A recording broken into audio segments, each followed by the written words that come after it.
तो बच्चों चलो आज का टॉपिक है कोणीय वर्ण विक्षेपण या फिर कोणीय परिक्षेपण। देखो एक बात और, वर्ण विक्षेपण को ही कहते हैं क्या, परिक्षेपण। बात एक ही है, चाहे आप वर्ण विक्षेपण कह लो या फिर परिक्षेपण कह लो, ठीक है। तो कोणीय परिक्षेपण की जो डेफिनेशन है कुछ इस तरीके से, ध्यान से देखो। आप लिखेंगे वर्ण विक्षेपण की घटना में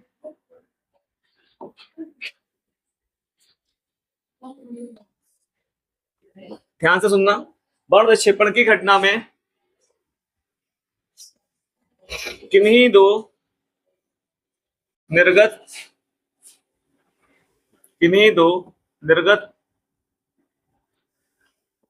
किरणों के बीच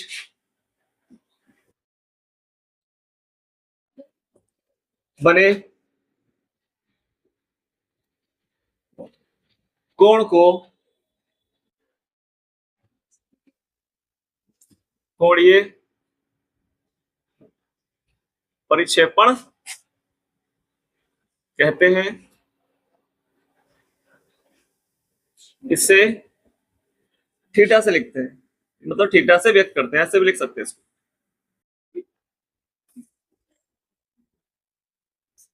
ध्यान से सुनो, देखो मैंने क्या लिखा है पहले, वर्ण विक्षेपण की घटना में किन्हीं दो निर्गत किरणों के बीच बने कोण को क्या कहते हैं, कोणीय परिक्षेपण कहते हैं। और इसे किससे व्यक्त करते हैं, देखो आपको ये डायग्राम से समझाते हैं, ध्यान से सुनना। ये बड़ा प्रिज्म है, ये क्या हो, और इसको मैंने मान लिया क्या, यहाँ पे क्या होता है प्रिज्म कोण। यहाँ से क्या है, एक ये श्वेत प्रकाश की किरण कुछ इस तरीके से जा रही है। ये कौन सी किरण है, श्वेत प्रकाश किरण। अब सुनना ध्यान से, तो यहां से हम कितनी किरण लेंगे, केवल दो, सिर्फ यहाँ दो। यहाँ पे जैसे क्या लिखा हुआ है, किन्हीं दो निर्गत किरणों के बीच बने कोण को क्या कहते हैं, कोणीय परिक्षेपण। तो इसलिए हम यहाँ पे कितनी किरणों की बात करेंगे, सिर्फ दो की बात करेंगे। देखो ध्यान से, एक तो ये कुछ इस तरीके से हो गई, तो अपवर्तित तो होगी ना, जब ये वायु से कांच में जाएंगी तो ये कुछ नीचे की ओर झुकेगी। अच्छा, तो बेटा ये वाली मैंने किरण ले ली है रेड, कौन सी, ये रेड है। अच्छा एक और ले लेते हैं, ये मैंने ले ली बैंगनी कलर, कौन सा कलर है ये। अभी सुनना, जब ये पार होगी तो ये कुछ इस तरीके से हो जाएगी, ठीक है। ये रेड है और ये क्या है, मतलब ये लाल है, ये लाल प्रकाश, और ये क्या है, बैंगनी प्रकाश। अब थोड़ा ध्यान देना, इन्हीं दोनों किरणों को कहते हैं क्या, निर्गत किरणें। जो किरणें बाहर निकलती हैं उन किरणों को क्या कहते हैं, निर्गत किरणें कहते हैं। अब इनके बीच में कोण कैसे बनेगा, तो थोड़ा ध्यान देना। अच्छा अच्छा, एक बात और बेटा, ये जो सीधी किरण जा रही ना, ये अगर मतलब ये जो किरण श्वेत प्रकाश किरण जा रही, अगर हम इसको डैश डैश करके कुछ आगे बढ़ाते कुछ इस तरीके से, ध्यान से समझना ये, ठीक है। कुछ इस तरीके से यहाँ पे हम आपको दिखा दें।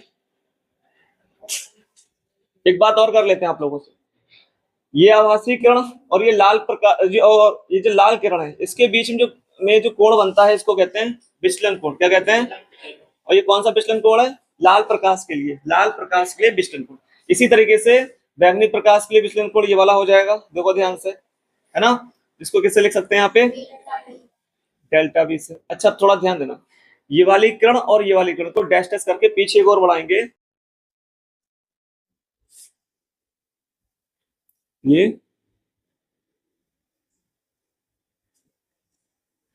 देखना ध्यान से, ये वाली किरण डैश डैश करके यहाँ पीछे बढ़ाई गई है, और ये वाली किरण भी डैश डैश करके पीछे बढ़ाई गई। तो जहां पे ये मिलती है ना, ये जहां पे ये कोण बना रही है, दो कुछ कोण बनता दिखाई दे रहा है, इसी कोण को कहते हैं क्या, कोणीय परिक्षेपण। जिसको हम किससे लिखते हैं, इसको किससे लिखते हैं, थीटा से लिखते हैं। उस थीटा का मान किसके बराबर होता है, डेल बी। अच्छा इसमें बड़ा कोण कौन सा है, डेल बी, और छोटा कोण कौन सा है, तो इन दोनों के डिफरेंस के बराबर।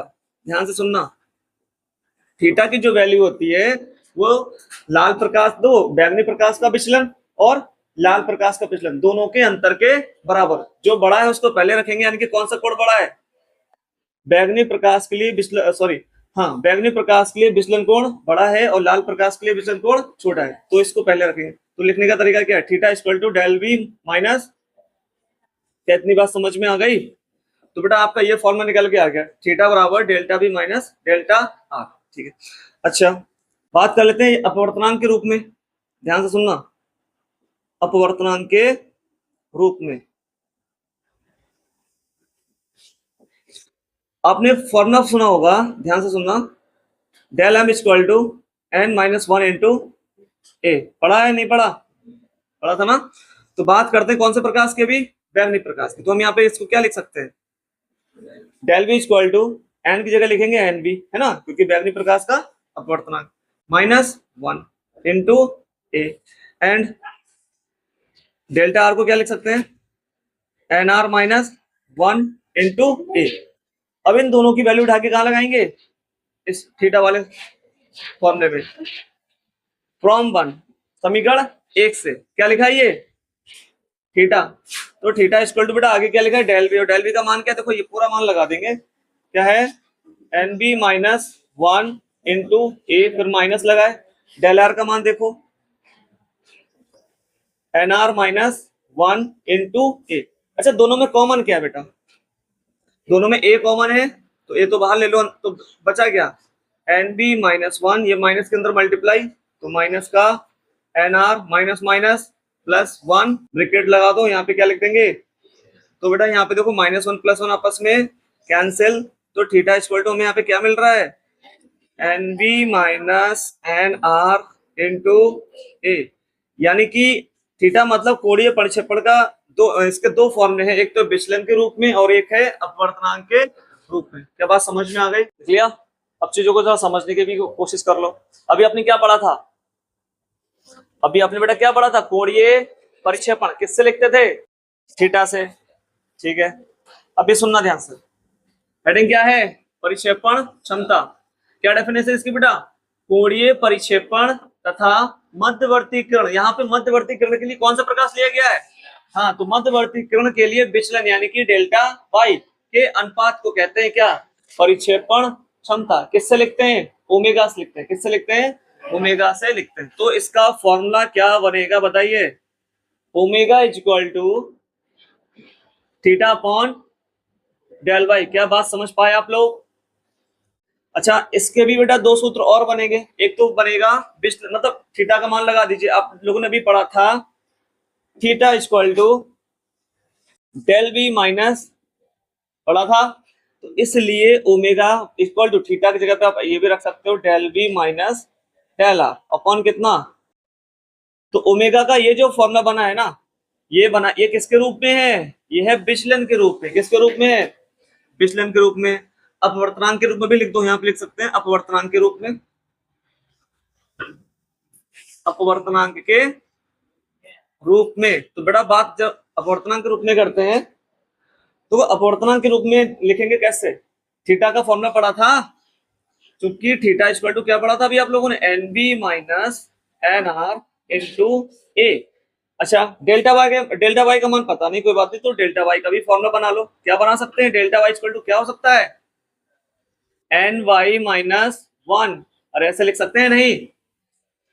अभी जैसे कि आप लोगों ने अभी डेल्टा बी का फॉर्मूला लिखा था, क्या लिखा था, N B minus one into A, उसी तरीके से लिख सकते हैं डेल्टा वाई को, क्या लिख सकते हैं, N Y minus one into, N Y क्या है, पीले प्रकाश के लिए अपवर्तनांक, पीले प्रकाश के लिए, हाँ ध्यान रखना। अब ये दोनों मान उठा के लगा देंगे क्वेश्चन नंबर वन में, इसलिए फ्रॉम वन, देखो ध्यान से क्या लिखा है ये, omega equal to theta, theta की जगह पे लिखो N B minus N R into में क्या ए, डिवाइड में क्या लिखोगे, डेल वाई लिखा है, डेल वाई का मान लगा दो, क्या बेटा, N by minus one into A से ए कैंसिल, तो ओमेगा इक्वल टू क्या, N B minus N R divide में एन बाई माइनस वन, ठीक है। तो यहाँ पे परिक्षेपण क्षमता के कितने फॉर्मूले देखने को मिल गए, तीन, एक दो और एक तीसरा, नोट कर लीजिए बेटा। तो तीनों टॉपिक हो गए आपके। पहला क्या, वर्ण विक्षेपण किसे कहते हैं बताइए, वर्ण विक्षेपण किसे कहते हैं।